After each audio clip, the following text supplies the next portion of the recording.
Welcome back to Conflicts of Interest. This is episode 741, and today is January 8th, 2025. I'm the host of the show, Kyle Anzalone. For those of you who missed it, yesterday I put out a brand new episode of the Kyle Anzalone Show. It's the first link in the show notes page if you want to head on over, subscribe to the channel, and check out the episode where Jake Sullivan attempted to claim that the Biden administration has racked up a number of successes with their support for Israel in the past year, and I absolutely ripped that narrative to shreds. So go on over, check that out, and of course, like, subscribe, and do what you can to support that new channel as we try to kind of get it through the YouTube algorithms there and start to get into more people's feeds. All right, with that, let's get into the news today. The first story up here I wrote for the Institute on January 7th. Biden to rush final substantial weapons transfer to Ukraine. So before President Joe Biden exits the White House later this month, he is planning a final aid package for Ukraine. The Pentagon will attempt to rush the weapons to Kiev before President-elect Donald Trump takes office. Two defense officials said the new package would be announced on Thursday during a meeting of the Ukraine Defense Contact Group at an American military base in Germany. The sources that were speaking to the Associated Press explained that the weapons will come directly from U.S. military stockpiles and will be fast-tracked to Ukraine before Trump's second term begins in less than 2 weeks. The rush to provide Kiev with substantial arms shipments before Trump returns to power appears to be aimed at undermining the president-elect's stated goal of bringing the war in Ukraine to an end. Since the American people voted for Trump to be the next president, the current administration has significantly escalated support for Kiev, even allowing Ukrainian forces to use long-range American missiles against targets inside of Russia. Biden has also signed off on billions of dollars of aid to Ukraine since the war kicked off in early January 2022. The source did not tell the Associated Press how large the final package would be, though there is only about $4 billion left in congressionally authorized funding for Ukraine. The official indicated that the Trump administration will have more than a couple $1 billion in funding to send weapons to Ukraine, so I'm guessing this package is going to be in the $1 to $2 billion range. I would guess, just off the top of my head here, we're going to be looking at about $1.75 billion. It's going to include mostly air defenses, TOW missiles, Javelin missiles, some armored personnel vehicles, maybe some other kinds of smaller numbered assistance. We usually send them HARM and Hawk, which are different kinds of anti-radar and anti-aircraft missiles that are a little bit older that we have in our inventory. Maybe some ATACMS, maybe some HIMARS, maybe some artillery shells, and that's probably what's going to make up this last package, although we will see if maybe they try to do something a little bit more bold and send a new weapon system that they haven't sent before. So while Trump pledged to bring the war in Ukraine to a close on the campaign trail, some incoming officials have stated that he intends to continue the arms shipments once he returns to power. Since the start of the war, Washington has provided over $180 billion in aid to Ukraine. However, Kiev insists it's only received a fraction of that sum. Ukrainian President Volodymyr Zelensky elaborated during an recent podcast interview with Lex Friedman, saying, "If we take, for example, money from the United States of America, during the time of this war, around $177 billion has been voted for or decided upon, $177 billion. He continued, "Let's be honest, we have not received half of this money." And so I'm really interested in this statement, and I would like to know if there is any truth to it at all. My assumption was that, the White House has announced about $60 billion in military aid for Ukraine, and then there's about $100 billion in other forms of assistance. So I figured most, if not all, of that $100 billion in other forms of assistance has reached Kiev. This is the financial assistance. This is what's propping up the Ukrainian government, allowing it to continue to pay salaries and pensions and things like that. And so this money is really important for the Ukrainians. And if only, half, $50 billion of that has been delivered, well, that's a pretty large sum that's missing, and what happened with that money would be a massive question. I really doubt that the bulk of this money has not been delivered, and Zelensky is just lying to Lex Freeman about that. Now, when we talk about the 60 billion in military aid to Ukraine, I would venture to guess most of that has also been delivered. Now, I know not all of it has been delivered, and probably in the tens of billions of dollars of range has not been delivered. Maybe half of the military assistance, but that seems like it would be under two, at least probably 2/3 has been delivered. And a part of how I'm making this estimate is the U.S. has sent weapons to Ukraine through two pots. There's the Presidential Drawdown Authority funds, which allows Biden to ship weapons directly from U.S. stockpiles to Ukraine. And then there's the funds of the Ukraine Security Assistance Initiative.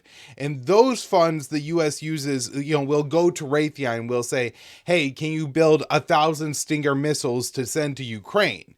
And so, of course, if those systems take 2, 3, 4 years to build, Ukraine hasn't received all those weapons yet. Now, when it comes to the PDA funds, Zelensky is sitting here complaining about not receiving all of them, but from the American perspective, I think the U.S. has probably sent more than we should have to Ukraine. So this is kind of the story here. Through the first about year and a half of this war, Congress had authorized tens of billions of dollars to provide Ukraine in military assistance, and the White House burned through all of that before Congress was ready to send more. And how the PDA funds are supposed to work is we send the Ukrainians a Humvee from the U.S. stockpiles. Let's say, for example, just to make the math easy, that costs $1 million. And how it's supposed to work is that we send them a Humvee and we have to buy a new one. So that $1 million that Congress appropriated is to buy the new Humvee, so that there's still a Humvee in U.S. military stockpiles. So again, about a year and a half into the war, the Pentagon said, we're not going to do the accounting like that anymore. We're going to start to evaluate, and we're going to say that Congress appropriated the money to be sent to Ukraine. And so rather than the cost to replace the military system in the U.S. stockpile, what they say Congress gave them funds for is the value of the military aid sent to Ukraine. So, and of course, this presents a ton of problems. How much is a used military Humvee worth? How much is a 10-year-old attack missile worth? How much is a 155 millimeter cluster artillery shell worth? Who has any ability to calculate any of this? Of course, almost no one. And so the Pentagon just gets to make up whatever number they want. Now, they haven't been entirely abusive of this. They're not claiming that the Humvees are worth $1. I think of the tens of billions of dollars in military aid they sent to Ukraine, they freed up about $5 to $6 billion in this way. So, 10, 20, or probably 30% or so of the funds that, they've artificially increased what they could send to Ukraine.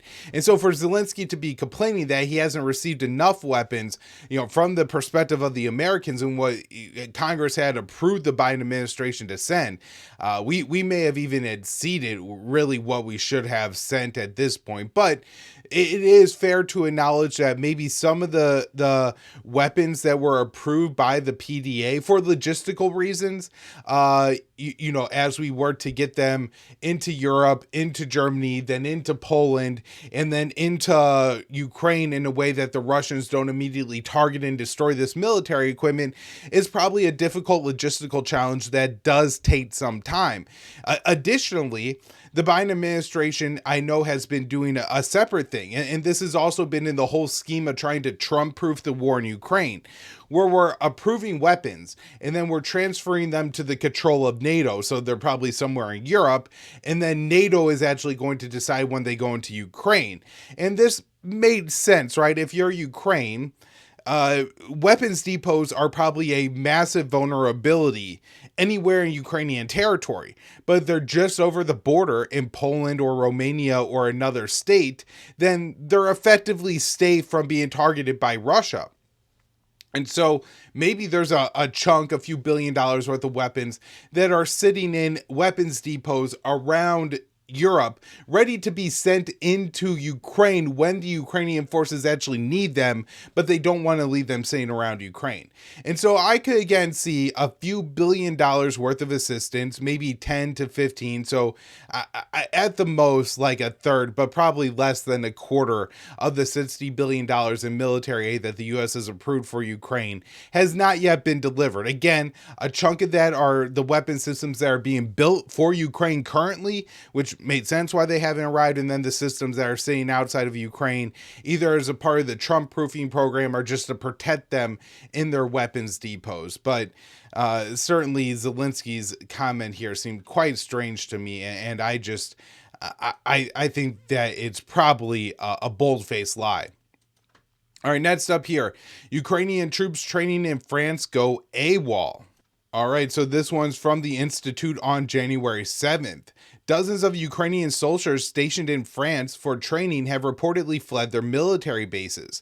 The apparent desertions come as Kiev faces similar problems at home, where a growing number of troops are abandoning their frontline positions. According to Newsweek, dozens of Ukrainian troops undergoing military training in France have deserted their unit.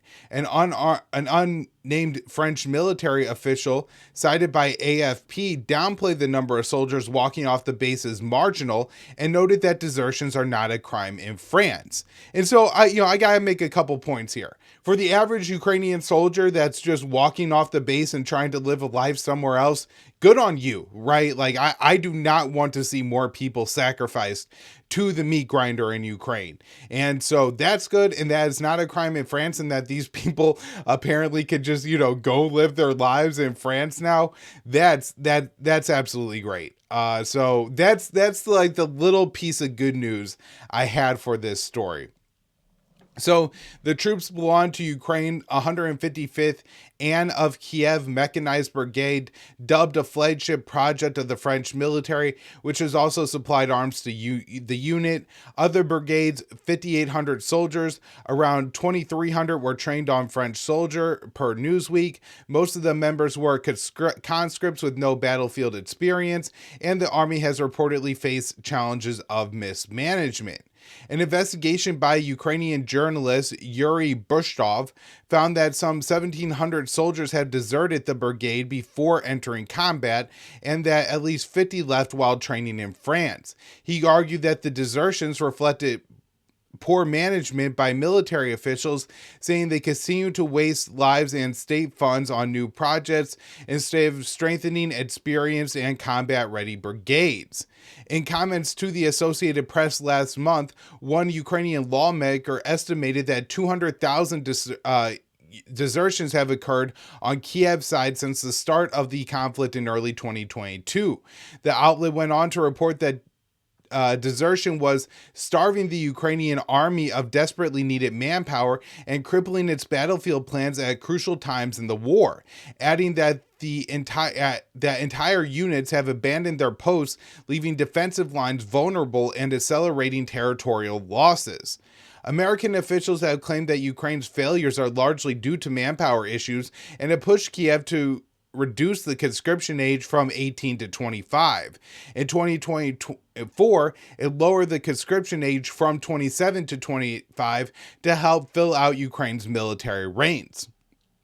So Ukrainian forces have been on the defensive in recent months, with Russian troops now capturing territory at a faster pace. According to the AP, under-equipped Ukrainians fighting in Russia's region of Kursk are now bloodied and demoralized following a abortive offensive launched last summer, and they even tried to reignite that offensive this past week, and that fell flat.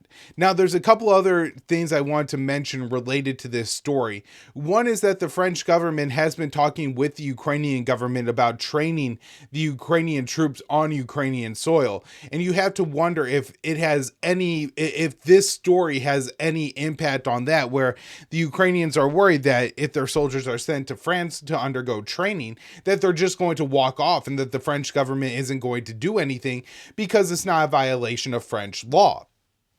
And so if the troops are trained in Ukraine, then they never have a chance to walk off a French base. And so that seems like a strong possibility to me here. Now, the other thing I had to mention here, I think applies to Americans and why we should take this as a little bit of a warning.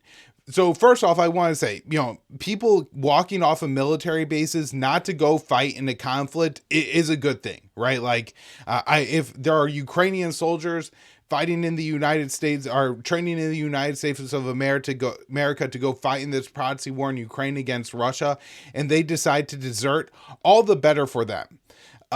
However, we do have to remember that there is some risk to training foreign troops on our soil. There was the Pensacola attack in Florida, where a Saudi pilot was training in the U.S. and ended up conducting a terror attack against the United States. And look, the second Trump assassin, the assassin who tried to kill the Slovak prime minister, Robert Fico, were both very committed to the ideology of the Ukrainian ethno-supremacists. And so at least there has to be some concern here that that if we're bringing a large number of Ukrainians to the United States, and I don't know if it's a large number. I think it's just a limited number of fighter pilots at this point. But still, that draws direct parallels to what happened in the Saudi attack, where, there is a risk of them committing a terror attack against the United States, or some kind of asymmetric attack against the United States, conducting an assassination or something like that. In response, especially if Trump starts to pull support from Ukraine. So this is definitely something to consider and be aware of. All right, next up is what I wrote for the Institute on January 6th. Top Trump official claims Iran is the problem in the Middle East and vows a crackdown on pro-Palestinian protesters. So the incoming national security advisor Mike Waltz said the Trump administration would target Iran in the Middle East and crack down on pro-Palestinian protesters in the United States to support Israel. In an interview with Mark Levin, Waltz explained the philosophy of the incoming administration in the Middle East. He said, "The problems in the Middle East, by and large, originate from Tehran, not from Tel Aviv. We're going to stand by and support our greatest ally in the Middle East. We're aligned from a national security, intelligence, and value standpoint." Waltz described the policy as instituting a, quote, complete philosophical wholesale national security shift. He explained, "We're going to ally with our ally Israel. We're going to realign with the common interests of the Gulf Arab states with Israel in opposing Iran's aggression. We're going to reinstate maximum pressure. We're going to stop them from selling their illegal oil that has been funding terrorism." And he added that the U.S. military is getting worn out shooting missiles after missiles from the ragtag bunch of Houthis. We're going to get that under control. So President Joe Biden has provided Israel with $22 billion in military aid since the October 7th attack. And on Friday, Axios reported that Biden was planning to approve a final $8 billion arms sale to Israel. The current White House has also protected Tel Aviv at the United Nations Security Council and fought a war against the Houthis in Yemen to defend Israel. Additionally, the Biden administration increased the Trump-era sanctions on Iran and refused to return to the Obama-era nuclear agreement. The White House deployed its most advanced air defense systems to Tel Aviv to protect it from a potential Iranian missile attack. Still, Republicans in Washington and the Israeli Prime Minister Benjamin Netanyahu have routinely attacked Biden for not providing Israel with enough support. The current administration has pushed Tel Aviv to allow more aid into Gaza. However, Tel Aviv has largely defied Washington's request to allow more aid into Gaza. In December, shipments soared to 71 trucks per day, far below the number 500 aid agencies say is needed to prevent deaths of deprivation in Gaza. Gaza's children have begun freezing to death at night as their families shelter in tents.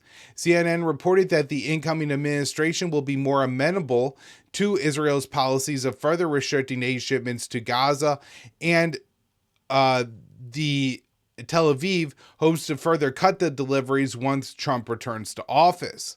Waltz went on to say the Trump administration would crack down on pro-Palestinian protesters. He said the U.S. government will look at mosques, individuals, universities, professors, you name it, that pose a threat to the United States and are radicalizing individuals to harm the United States. He continued referring of pro-Palestinian campus protesters, saying, people here on student visas with the privilege to study in our universities, don't get to protest and radicalize. You're going to go back home real fast. And of course, there's a huge conflation here that the Republicans love, right?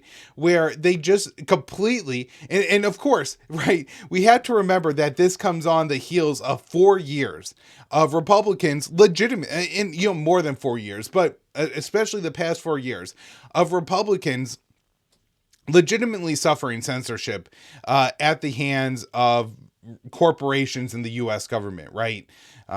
The Biden administration worked to create and did create bureaus of disinformation within the State Department. These are real attacks on free speech, and the Republicans are right to protest them.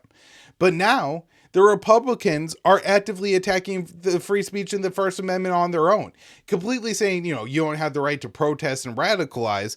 Of course, there's a huge difference between radicalizing somebody, which if you're convincing somebody to conduct a crime, you're conducting a crime yourself, right? That makes you accomplice, an accessory, some kind of party to that crime.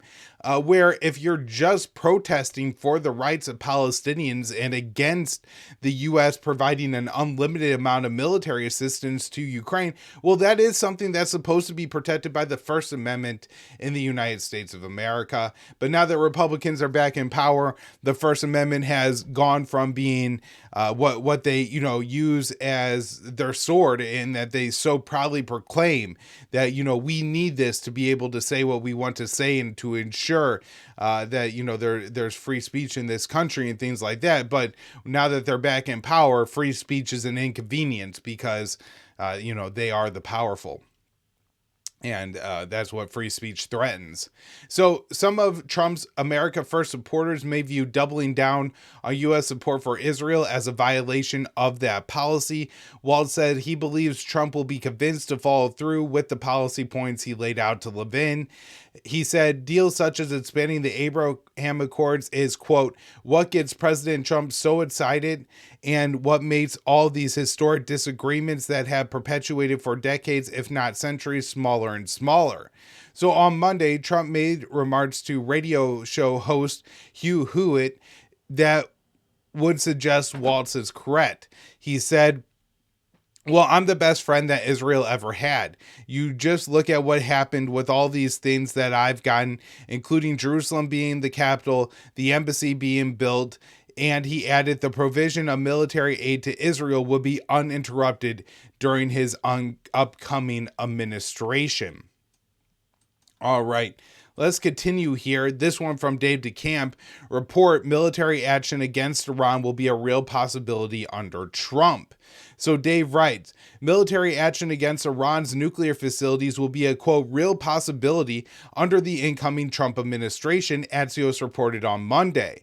The report said that Trump is expected to face an Iran crisis this year due to the country's nuclear activity, although there is no evidence Iran has decided to build a nuclear weapon, something that has been recently acknowledged by the CIA. Additionally, this wasn't something that I discussed on that most recent episode of the Kyle Anzalone show where I break down that Sullivan interview. But in that interview, Sullivan makes an interesting statement where he basically says that at times in the Middle East, you see something, you think it's a win, you think it's an opportunity, you think something really good has happened, but then it doesn't end up playing out that way. And he kind of posits that what could happen here is that given Iran's geopolitical losses in the Middle East over the past year, that Iran could see the way to regain, well, he didn't say this, but I think the way that Tehran would, phrase it, regain deterrence against Israel would be to go ahead and break out and make nuclear weapons. Now, Sullivan, our current national security advisor, is talking about that as a complete hypothetical, right? He's saying this is something that could maybe one day happen, that Iran could maybe one day decide to make nuclear bombs, which of course means that Iran isn't making nuclear bombs at this current minute. So we do have another emission there. So incoming Trump administration officials have called for a return to maximum pressure, referring to the previous Trump administration's Iran policy, which involved withdrawing from the Iran nuclear deal known as the JCPOA and imposing crippling sanctions on the Iranian economy. The Biden administration essentially continued the same policy and even added more sanctions on Iran, although Tehran has increased its export of oil markets in Asia where buyers aren't affected by U.S. sanctions. Trump advisors told Axios that the maximum pressure strategy might not be working, making military options possible. Sources said that Israeli Minister of Strategic Affairs Ron Dermer left a meeting with Trump in November, believing it was highly likely he would either support Israeli strikes on Iran's nuclear facilities or order a direct U.S. strike on Iran itself. Back in October, Trump criticized President Biden for advising Israel not to bomb Iran's nuclear facilities. He said, they asked him, "What do you think about Iran? Would you hit Iran?" And he goes, "As long as they don't hit the nuclear stuff, that's the thing you want to hit, right?" Trump said at a campaign rally. The Axios report said that there are officials within the Biden administration arguing for the U.S. to bomb Iran before Trump's inauguration. The outlet reported last week that Biden was presented with options to attack Iran, but said there are currently no active discussions in doing so. And so, this is interesting because it has interesting parallels with the last Trump administration, where there was all the January 6th stuff that was 95% of the U.S. media hyperventilating during these final 2 weeks after January 6th and up until the Biden inauguration. But one of the other stories that really broke through was the idea that Trump might attack Beijing, might attack China, and we had the chairman of the Joint Chiefs of Staff at the time openly saying that he would defy Trump if he wanted to do so. And so I wonder if there's any of those conversations going on right now or any angling in the media for this to happen. Likely that's not the case with Biden in power. So the Axios report said that there are the hype about Tehran's nuclear program is based on the fact that Iran is enriching some uranium at 90% purity, which is still lower than the 90%. They are currently enriching at 60% purity, which is still lower than the 90% needed for weapons grade. Iran took the step to enrich at 60% in 2021 in response to an Israeli sabotage attack on the Natanz nuclear facility. The JCPOA previously capped, and Iran was in compliance with this, their nuclear enrichment at 3.67%. So Israeli aggression in the region has prompted calls from members of Iran's parliament to rethink its ban on building nuclear weapons. But there is no sign that the supreme leader has heeded any of these calls. All right, next up here, the Israeli soldiers are in a little bit of trouble, and Tel Aviv is trying to take some steps to prevent them. Israeli media published guide for IDF soldiers to avoid arrest abroad. This one from Day to Camp on January 6th. The Israeli news site Ynet has published a guide for Israeli soldiers to help them to avoid arrest for potential war crimes while traveling abroad. The guide comes after an Israeli soldier visiting Brazil fled the country over in a report from Brazilian court to investigate him for potential war crimes based on social media posts that showed him participating in the destruction of Palestinian homes. The Hind Rajib Foundation, named after a 5-year-old girl killed by the IDF in Gaza, said the soldier had participated in massive demolitions of civilian homes in Gaza during a systematic campaign of destruction. Israeli soldiers have been documenting war crimes and posts on social media, a practice the Israeli government is now advising against following the incident in Brazil. Israeli media has reported that pro-Palestinian organizations have filed 50 complaints in courts around the world against Israeli soldiers. The guide from Ynet, which quotes Nick Kaufman, a defense lawyer at the International Criminal Court, also advised soldiers not to post on social media. He said, Soldiers should avoid posting photos or videos from their service, especially content destroying buildings, even if there's a military justification. Such posts violated operational security and could harm Israel's image. Some countries might treat seemingly minor content, such as racist songs, as incitement to genocide. And so, one point I want to make here is they say such posts violate operational security, but Israel hasn't had any objections to their soldiers posting hundreds, probably thousands of these videos and images throughout the 15-month-long genocide. They only take issue with it now when Israeli soldiers could start getting arrested around the world. And I think the reason for that is Israel understands that if their soldiers start getting picked up around the world, then more and more people are going to be reluctant to join the IDF. Additionally, Jews around the world may be more hesitant to come and live in Israel. A lot of them like to maintain dual citizenship in a second country and to be able to go to that second country, but being an Israeli citizen requires that you serve in the IDF. And so if you have to be conscripted and then you can't live in your other country or visit your other country, if especially got family there, friends there, things like that, that's probably a negative factor. Where before, I think Israel viewed this as positive, as creating a culture of genocide where the soldiers are happy and receiving positive reinforcement from their participation in the ethnic cleansing of Gaza. All right, so next up here, Israel attacks a clearly marked World Food Program aid convoy in Gaza. So on Monday, the UN's World Food Program said Israeli forces fired on one of the group's aid convoys in Gaza and strongly denounced the attack.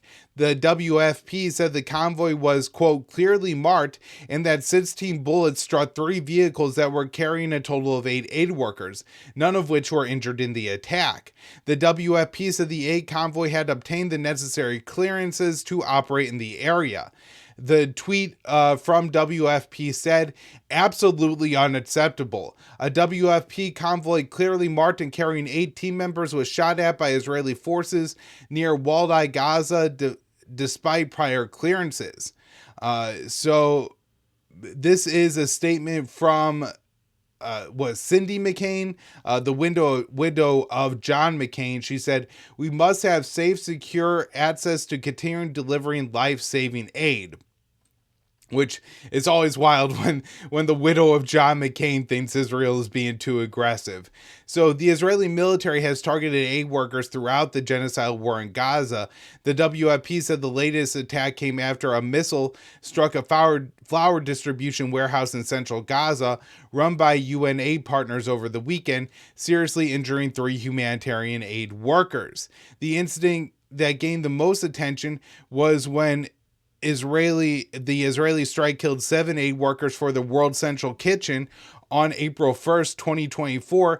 The strike killed 6 foreign aid workers, including 3 British citizens and 1 American. Also interesting that the head of World Central Kitchen, Chef Jose Andres, recently received a Presidential Medal of Honor from Joe Biden. So too bad that he didn't have a little bit more fortitude and refuse that after Israel killed and, no consequences after the killing of his aid workers in Gaza. All right, last story on today's show. Report: IDF shoots dead a Palestinian it was using as a human shield. So an Israeli military officer accidentally, put those in quotes, shot and killed a Palestinian who was being used by IDF troops as a, quote, human shield. So a Hebrew language magazine reported on Tuesday. Using Palestinians as human shields to search buildings and tunnels that may be booby-trapped or contain Hamas militants has become a common practice of the Israeli military. The report said that the incident occurred in August of 2024 when the IDF's 931st Battalion was in the southern city of Rafah. The Palestinian being used as a human shield was in a building that a commander from the battalion entered. According to the report, the commander didn't know the Palestinian was being used by the battalion and opened fire. An IDF spokesman confirmed the incident to the magazine, claiming that the case was investigated by the brigade commander. The lessons of the investigation have been implemented into the force's activities. And so it doesn't say they're not using human shields or that this person was punished for murdering an innocent Palestinian, merely that they wiped their hands clean of the issue. So the Israeli military has used Palestinian civilians without charge to serve as human shields, including minors. Mohammed Shabrir, a 17-year-old Palestinian, told the New York Times that he was used by the IDF as a human shield in his hometown of Khan Yunis, where he was found hiding with his family. He said he was forced to walk through the ruins and enter buildings in handcuffs. In one instance, he did find explosives in the buildings. The soldier sent me in there like a dog to go a booby-trapped apartment. I thought this would be the last moment of my life. So Israel and its main backers, the United States, are constantly accusing Hamas of using human shields in Gaza to justify the massive civilian casualties. And of course, could wrap up today's show and essentially any show by saying that phrase, for Israel, every accusation is really a confession. And when they say that the Palestinians, that Hamas are using human shields, no, it's really their soldiers who are handcuffing and force marching Palestinians at the barrel of a gun to go into dangerous situations rather than put their lives or the lives of their dogs at risk to carry out those military operations. All right, everybody, thanks for tuning into the show today. Got another episode of the Kyle Anzalone Show that should be coming out either tonight or tomorrow morning. I think you're really going to enjoy that one. Going to be the first interview of the Kyle Anzalone Show. So please head on over to the channel and subscribe. I really appreciate it. See you all later in the week.